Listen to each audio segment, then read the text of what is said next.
If you end up having a challenging, emotionally difficult kind of conversation or interaction with someone or with yourself, something that's really important to remember is that the repair phase is extremely important in the fluctuations of life that happen. So this is a concept called rupture and repair. And when we look at resilient systems, a fallacy that happens is that some people think that resilience is shown in having very positive outcomes all the time. But when it comes to systems engineering, systems thinking, systems resilience, what we actually see is that repair is a very important aspect of following the ruptures. And so ruptures are actually a mechanism of, in a sense, building stronger structures, building stronger architecture, stronger foundations of preventative measures and repair measures, resolution measures. And that goes for whether we're talking about bodies, brains, or other kinds of systems like relationships and individuals. So the ruptures that happen in our life are things to understand are actually very important for building up our resilience and our robustness. But it's very important to focus on the repair phase of that. So in infant research, we see that this is a very important part of the attachment process with key people, for especially the primary caregivers. A rupture can often look like what you would call misattunement, where in the really attuned phases of relationships, there is, one person is giving off signals and the other person is very present, very tuned in, and actually kind of matching in a sense. There's a synchrony of the behavior and the emotional states within this dyad or group. When misattunement happens, it means that there's now kind of a mismatch. So let's say if it's an infant, they want to be really happy and exploring and they're very excitatory. And a rupture would be where they're not getting signals back that that's okay. There's maybe a turning away, a neglect, or even something that's more shame-inducing or aggressive. None of these things are necessarily good or bad. They're all actually part of the resilience building process that happens within humans. So the misattunement can happen, and that's considered a rupture.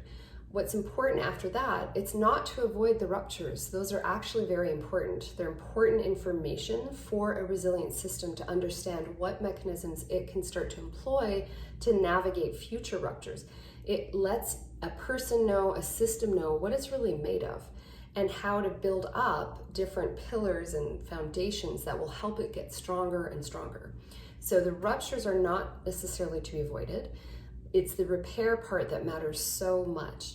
So the repair aspect is whether we're talking about for ourselves, like we feel like we've let ourselves down, we've failed to do something, or there's a misattunement that's happened in a dyad, in a relationship. The repair aspect is coming back into attunement. So it's coming back to being present to the signals and trying to find a way to potentially match, problem solve, empathize, understand. And very much probably the biggest aspect of this repair thing is, are we open to learning? Are we open to learning what was really happening to us, the root causes of it, what helps make it better? And also when we're talking about relationships, are we open to learning in those moments?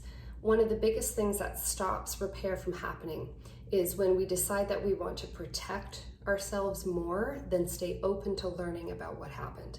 Whether that's ourselves, so we protect ourselves by numbing ourselves and really not paying attention to what we thought happened, or in relationships where we're not really open to learning, we're open more to sticking to our point of view that we were right, or shutting down, those kinds of things.